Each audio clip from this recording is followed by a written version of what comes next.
That day, I was dining at a restaurant with a friend. Suddenly, the lights dimmed, and romantic music began to play. A waiter with a bouquet of roses approached a table that seemed to belong to a couple. Soon, under the eyes of the other customers and staff, the man spoke. "I will make you happy for the rest of your life. Will you marry me?" Yes. As cameras focused on the couple in a celebratory mood. I was shocked to see the man's face. It was my husband. In the next moment, I clapped loudly and said louder than anyone, "Hope it works out this time." I am Sandra Anderson, a 33-year-old office worker. I met my husband Tony at work, and we got married 3 years ago. The proposal I received in a restaurant with a night view. And a bouquet of roses is a memory I'll cherish forever. During our relationship and after our marriage, we wanted to keep our private lives out of the workplace. So we didn't wear rings and used my maiden name. I disliked my personal life affecting my work, and my husband wasn't very competent at his job. Probably not wanting to be thought of as just fooling around. Thus, no one knew about our relationship except for the HR department. We don't have any children yet. Though we do feel the desire for kids, it seems impractical. Frankly, it's because my husband's salary is low. I was promoted a few months ago, but my husband remains in a lower position.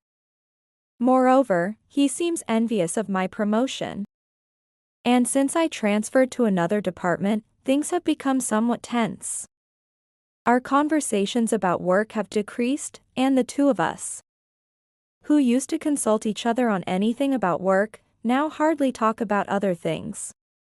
Additionally, as work has gotten busier and I return home late, I've become more irritable. Furthermore, his department has been understaffed since I left. Until a replacement temp could be arranged, and he has often been in a bad mood. Because of this, we frequently end up arguing when we see each other. Of course, I'd prefer to resolve things peacefully. But it's true that his behavior only aggravates my irritation. After all, even though he gets home earlier than me, he doesn't do any housework. Today, when I got home, there were only empty beer cans and snack remnants on the table, making me feel empty, while my husband hid in the cool breeze of the air conditioner. I thought, sleeping here again? How dare you?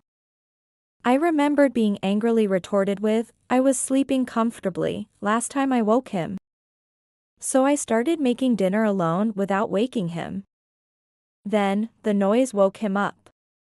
I fell asleep. It's cold. I could catch a cold. Hey, wake me up when you get home. At those first words, I couldn't help but retort. Huh? That's your responsibility. Besides, last time I woke you, you got mad saying you were sleeping comfortably, right? As expected, my husband retaliated. It was early spring back then. Of course, I'll catch a cold if I sleep without covering myself in such cold air conditioning.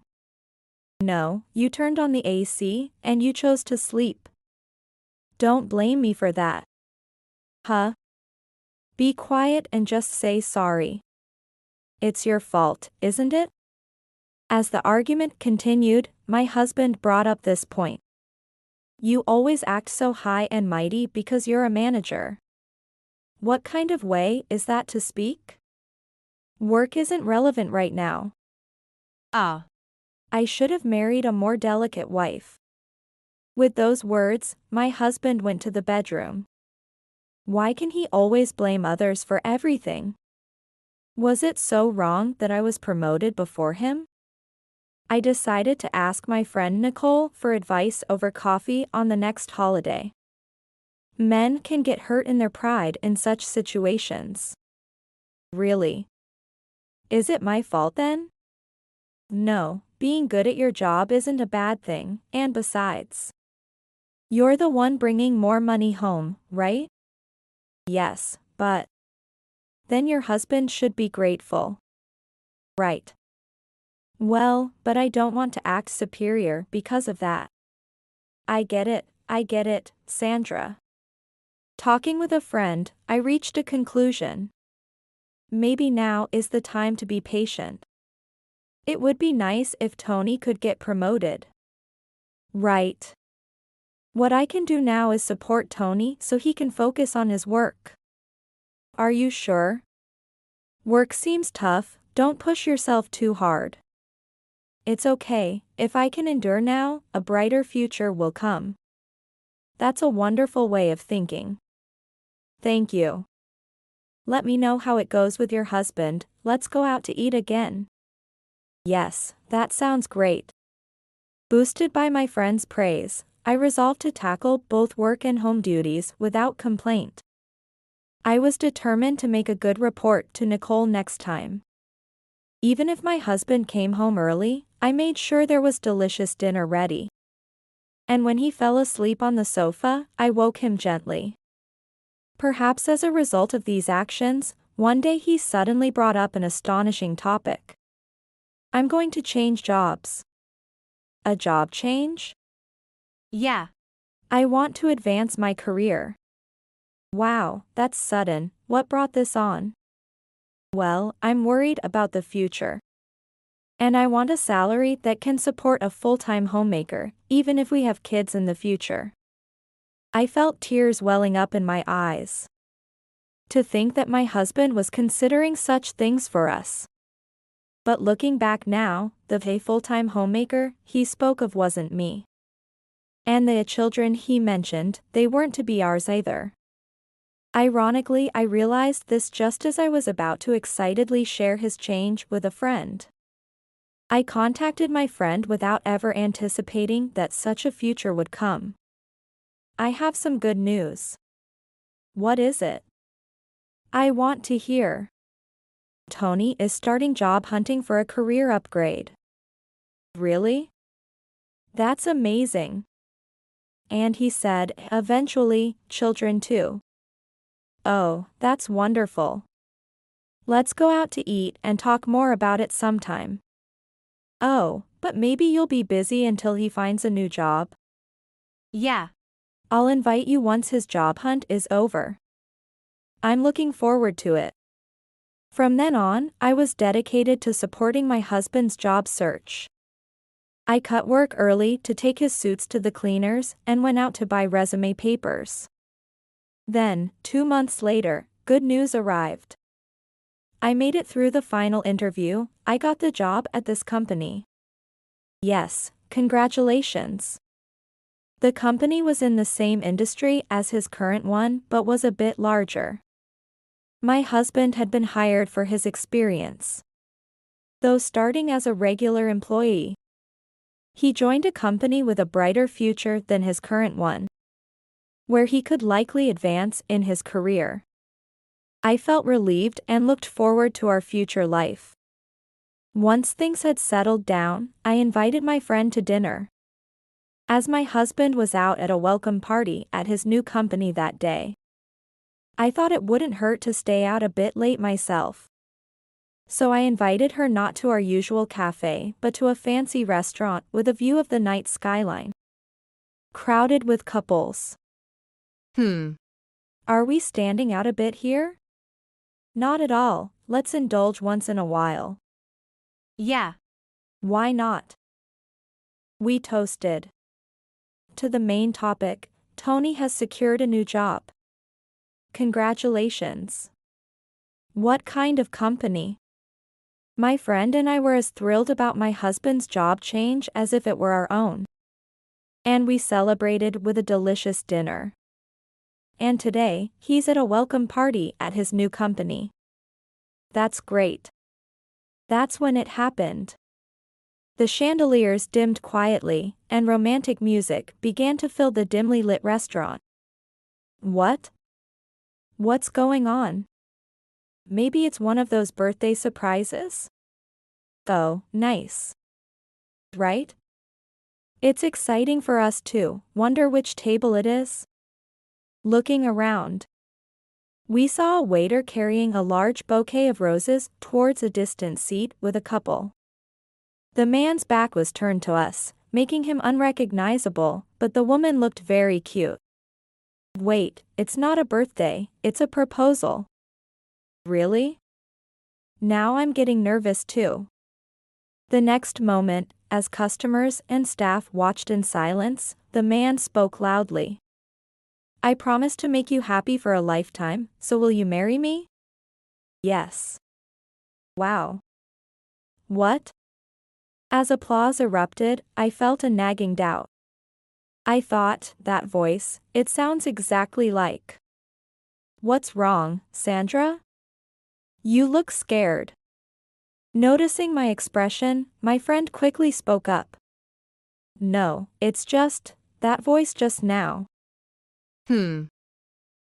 It's just, that voice sounded just like Tony's. What? Congratulations. My feeble voice was nearly drowned out by the loud celebratory music, but my friend heard me clearly. Let's go. Huh? My friend furrowed her brows and pulled me by the hand. Disguised as curious onlookers, we approached the celebrating couple. Cameras pointing at them from all around. Pulled by my friend, I was close enough to see the man's face and was speechless. My friend, who knew my husband's face, looked just as shocked as me. It was unmistakably my husband. Without saying a word, my friend squeezed my hand. Looking at her face, she nodded firmly at me, her eyes saying, I'm here with you. Strangely, I felt empowered by her gesture. I thought, I can't just watch silently. I gently let go of my friend's hand and clapped loudly, then said louder than anyone there. Hope this one works out. Though it seems the promise from last time is over as of today. What, you? My husband turned pale as if he had seen a ghost. It was like witnessing a miracle of a blue rose. You know her? The pure and unknowing woman asked, to which I felt obliged to clarify. I am the wife of the man you just got engaged to. And I suppose we are comrades. As I too received 108 red roses just like yours, huh? Understanding dawned on her, and she threw the bouquet at my husband. The thorns striking his face perfectly. He cried out in pain. Ag. The celebratory mood quickly changed. The people around began murmuring uncomfortably. What's going on? Explain. The woman, tears in her eyes, confronted my husband. He muttered, looking down. It's true, I'm married. How could you? But, it's okay. I'll definitely leave her. What? That, about what just happened. Caught in a tight spot, my husband stammered as if trying to deflect. Then introduced me to the woman. This girl was hired at my previous workplace to fill your void. She's a temp. What? You got involved with a colleague from your own department? As I glared at him in disbelief, my husband oddly became quite talkative. But Kelly here, unlike you, is a bit clueless and cute, yet kind, and I want to protect her. That's why I changed jobs, and it has really motivated me for my future work. At this absurd rationale from my husband, the other woman slightly softened her expression. I realized then just how naive she really was to be genuinely happy in this situation. At the same time, I was utterly astounded by the brilliant yet twisted logic of my husband, who had gone as far as changing jobs because he had become serious about this other woman. In a way, these two seemed strangely well matched. I understand now, so let's get a divorce. Is that okay with you? As I brightly faced the foolish pair before me, I added. Of course, I will be claiming compensation from you. Their expressions darkened again instantly. Come on, forgive me. I had no idea Tony was married until just now. That's right. It's not Kelly's fault. And there's no proof of me cheating, right? Proof? You just confessed. This isn't proof.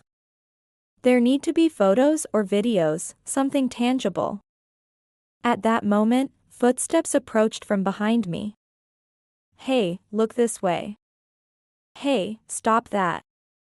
You said cheating can't be proved without photos or videos. Don't worry, I've got it all recorded. Nicole. There she was, smirking with her smartphone in hand. Give that to me.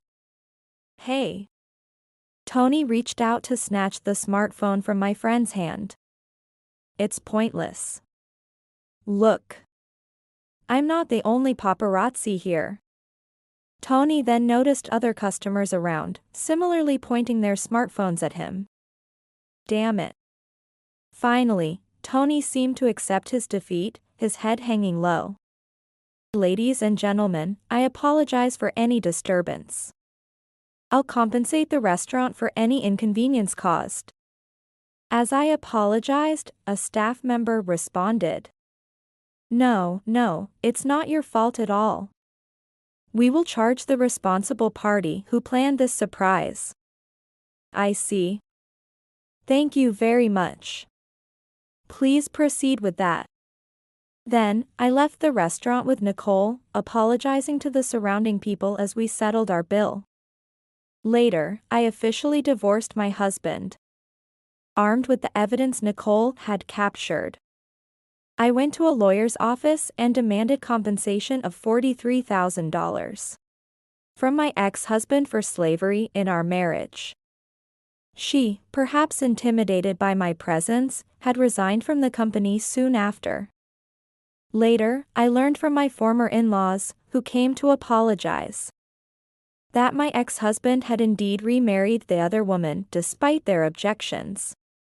However, the bliss was short-lived. Drowned in debt from a massive compensation payment, my ex-husband argued fiercely with the woman who had rashly quit her job. Unable to afford even the moving costs for a separation, they were reduced to a silent, roommate-like existence. My former in-laws eventually turned away their son when he came to them seeking help. Perhaps those two were indeed meant for each other, I thought with a snort. Meanwhile, using the compensation from my ex-husband, I moved into a luxury apartment close to my work. My career was thriving, and I was living a comfortable, carefree life. Your place is huge, right? Feel free to relax today. Thanks. As I exchanged smiles with my friend, I thought being single might not be too bad after all.